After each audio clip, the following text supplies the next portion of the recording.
The first step towards achieving your dreams is having the right coach.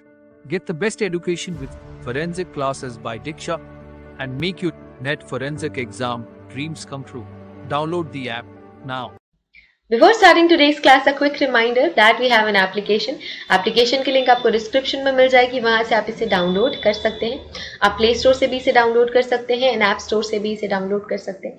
जैसे आप application download करेंगे आपको login करना होगा. लॉगिन करने के बाद आप स्टोर पर क्लिक कर सकते हैं. स्टोर में आपको कोर्स लिस्ट मिलेगी. इस कोर्स लिस्ट में से आप अपना डिजायर्ड कोर्स सेलेक्ट कर सकते हैं एंड एनरोल कर सकते हैं. फॉर एग्जाम्पल, अगर मैं फोरेंसिक साइंस नेट की प्रिपरेशन कर रही हूँ तो मैं फोरेंसिक साइंस नेट का कोर्स सेलेक्ट करूंगी. अगर मैं क्रिमिनोलॉजी की प्रिपरेशन कर रही हूँ तो मैं यूजीसी नेट क्रिमिनोलॉजी का कोर्स सेलेक्ट करूंगी. अगर मैं मास्टर्स की प्रिपरेशन कर रही हूँ, मुझे सेमेस्टर क्लासेस चाहिए तो मैं सेमेस्टर क्लासेस का कोर्स चूज करूंगी. फॉर एग्जाम्पल, अगर मैं यूजीसी नेट फोरेंसिक साइंस की प्रिपरेशन कर रही हूँ तो मैं फोरेंसिक साइंस का कोर्स चूज करूंगी. अगर मैं क्रिमिनोलॉजी की प्रिपरेशन कर रही हूँ तो मैं क्रिमिनोलॉजी का कोर्स चूज करूंगी. इसके अलावा सेमेस्टर क्लासेस भी अवेलेबल है एंड फोरेंसिक के फील्ड में जितने भी entrance examination, BSc entrance examination, MSc entrance examination के कोर्सेज भी अवेलेबल हैं. इसके अलावा साइंटिफिक ऑफिसर, साइंटिफिक असिस्टेंट के कोर्सेज भी अवेलेबल हैं. तो आप अगर किसी भी एंट्रेंस एग्जामिनेशन, किसी भी कॉम्पिटिटिव एग्जामिनेशन की प्रिपरेशन कर रहे हैं फोरेंसिक साइंस या क्रिमिनोलॉजी के फील्ड से, तो वो सारी की सारी क्लासेस आपको सिर्फ और सिर्फ मिलेंगी हमारे एप्लीकेशन पे. तो हमारा एप्लीकेशन डाउनलोड आप कर सकते हैं. Get to download our application and start your preparation with us. So basically we have two types of courses in our application, video lecture course and study material course. So video lecture course में आपको सारी की सारी चीजें मिलती हैं. Video lectures, PDF, study material, mock test, previous year question paper, everything. Study material course में आपको सिर्फ और सिर्फ study material, previous year question papers और मॉक टेस्ट मिलते हैं. वीडियो लेक्चर्स उसमें इंक्लूडेड नहीं होते हैं. So that's the basic difference between video lecture course and study material course. So it's clear now. You can join these classes according to your preparation and start preparing with us. Hello everyone, welcome to today's class. आज की class में हम पढ़ रहे हैं biomolecules. Different types of biomolecules भी पढ़ेंगे. In detail से सारे के सारे टाइप्स पढ़ेंगे बायोमोलिक्यूल्स के. ओके, सो बायोमोलिक्यूल्स क्या होते हैं? सो बायो एंड मोलिक्यूल्स. बायो का मतलब क्या होता है? कोई भी लिविंग ऑर्गेनिजम्स. सो किसी भी लिविंग ऑर्गेनिज्म के बॉडी के जो मॉलिक्यूल्स होते हैं उसे हम कहते हैं बायोमोलिक्यूल्स, लिविंग मॉलिक्यूल्स. एंड इनका क्लासिफिकेशन भी हम देखेंगे, पर पहले समझ लेते हैं कि व्हाट इज बायोमोलिक्यूल्स. कौन कौन से ऐसे तरीके हैं जिसके थ्रू हम बायोमोलिक्यूल्स को डिफाइन कर सकते हैं. So biomolecules are the molecules that are involve. अब ये बायोमोलिक्यूल्स किस में इन्वॉल्व है?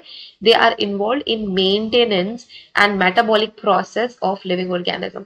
सो लिविंग ऑर्गेनिज्म बहुत ही ज्यादा इंपॉर्टेंट है. लिविंग ऑर्गेनिज्म की वजह से ही यहाँ पे बायो हमने ऐड करा है. तो किसी भी लिविंग ऑर्गेनिज्म की बॉडी के अंदर जो भी प्रोसेसेस हो रही है वो मेंटेन करने के लिए, मेटाबॉलिक प्रोसेसेस को मेंटेन करने का काम ये बायोमोलिक्यूल्स करती है. अब ये मेटाबॉलिक प्रोसेस क्या है? मेटाबॉलिज्म एक प्रोसेस है. मेटाबॉलिज्म में दो तरीके की प्रोसेसेस इन्वॉल्व होती है. एक तो breakup reaction and makeup reaction, है ना. आपने ये जूनियर क्लासेस में पढ़ा भी है. जो मेटाबॉलिज्म है वो दो तरीके की रिएक्शन से बनता है. Okay, so anabolism and catabolism. So anabolism, catabolism metabolic processes है और ये एक लिविंग ऑर्गेनिज्म की बॉडी के अंदर होती है और इनमें ही बायोमोलिक्यूल्स इंक्लूडेड होते हैं. ठीक है, सो बायोमोलिक्यूल्स वो मॉलिक्यूल्स है जो किसी भी लिविंग ऑर्गेनिज्म की बॉडी में या फिर उस लिविंग ऑर्गेनिज्म के अंदर में होते हैं. ओके, अब अगर हम एक और तरीके से इसे डिफाइन करना चाहें तो हम कह सकते हैं biomolecules are the essential organic molecules. क्या है ये? बहुत ही इंपॉर्टेंट एसेंशियल ऑर्गेनिक मॉलिक्यूल्स है. एक बारी ये हम पढ़ लेते हैं. All living organisms are made up of fundamental unit called the cell. हमें पता है कि हर एक लिविंग ऑर्गेनिज्म सेल से मिलकर बना हुआ है. अब ये जो सेल है it is made up of organic as well as inorganic compounds. अब इसमें जो इंपॉर्टेंट एलिमेंट्स है, कार्बन है, ऑक्सीजन है, हाइड्रोजन है, नाइट्रोजन है और फास्फोरस है.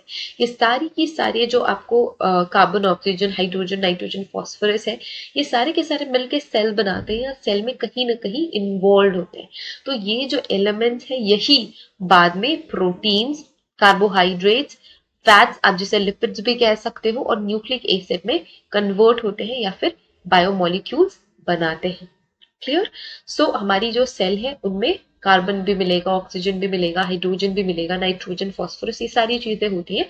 और बायोमोलिक्यूल्स वो सारे मॉलिक्यूल्स जो कि प्रोटीन, कार्बोहाइड्रेट्स, लिपिड और फैट्स है, न्यूक्लिक एसिड। तो ये डिफरेंट टाइप्स ऑफ क्या हो गए, बायोमोलिक्यूल्स हो गए। और यही बायोमोलिक्यूल्स सारा इंटरनल जो प्रोसेसेस हो रहे हैं उनको मेंटेन करने का काम करते हैं और इन्हीं मेटाबॉलिक प्रोसेसेस को ये कंप्लीट करते हैं और इन्हें हम कहते हैं बायोमोलिक्यूल्स।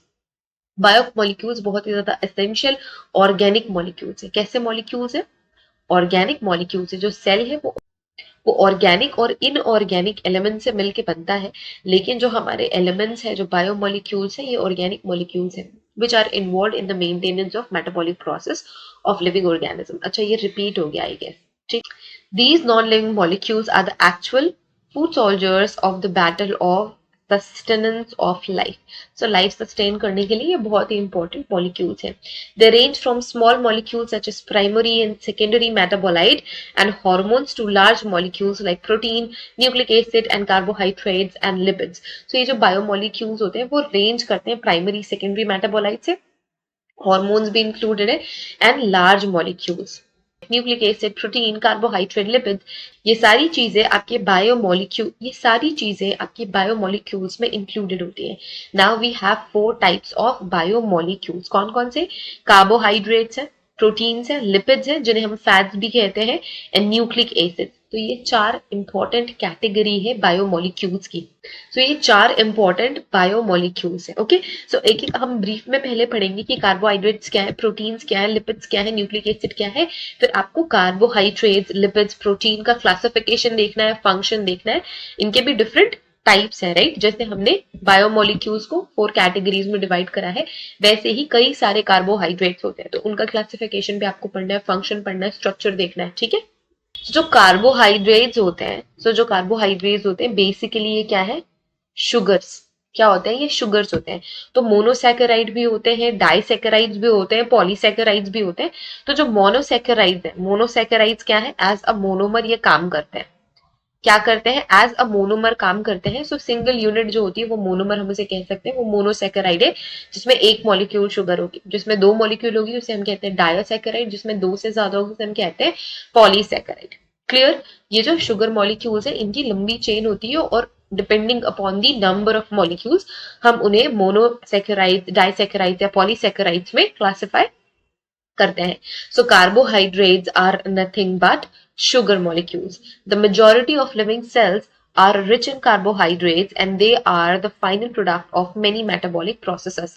तो बहुत सारी metabolic processes का final product carbohydrate होता है। For example, glucose है, okay, it is the final product of photosynthesis। Example भी मिल गया, फोटोसिंथेसिस का फाइनल प्रोडक्ट ग्लूकोज है, एंड ग्लूकोज है कार्बोहाइड्रेट है। और जब आप ये कार्बोहाइड्रेट वाले फूड इंजेस्ट करते हैं ह्यूमंस, तो उनके बॉडी में भी कार्बोहाइड्रेट जाता है।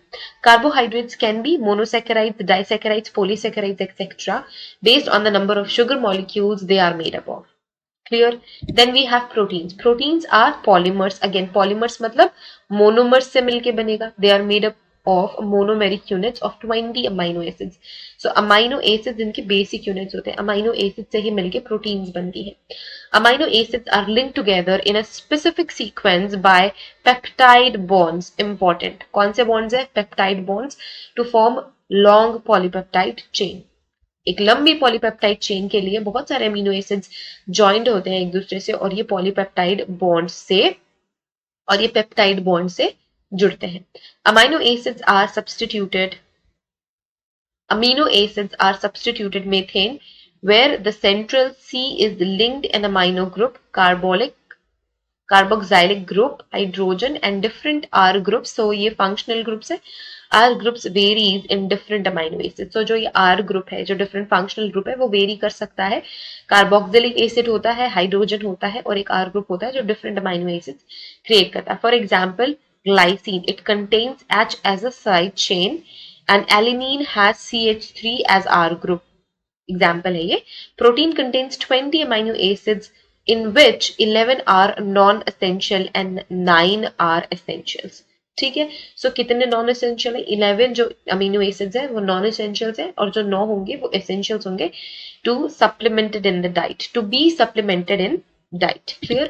Then we have lipids. So lipids are nothing but fats, hydrophobic macromolecules. So lipid है, fat है, तो ये water loving नहीं होते, water को पसंद नहीं करते, hydrophobic होते हैं. Lipid includes fat, oil, wax, phospholipids and steroids. ये सारी चीजें lipids की कैटेगरी में आती है. Fatty acids are the most simple lipid. Fatty acid कैसा है? सबसे ज्यादा सिंपल लिपिड है. they contain carboxylic acid with a long chain variable group R which can be saturated and unsaturated. तो saturated lipids होते हैं, unsaturated lipids या fats होते हैं. Fatty acids from triglycerides after combining with glycerol which is trihydroxypropane.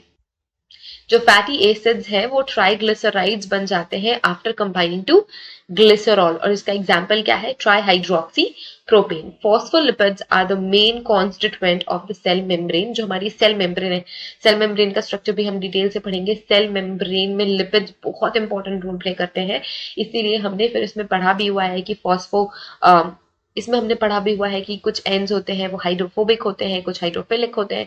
तो ये आपको structure detail में पढ़ना है, इंपॉर्टेंट है ये. हम पढ़ेंगे सेल मेम्ब्रेन का स्ट्रक्चर और लिपिड का क्या खास काम होता है उसमें.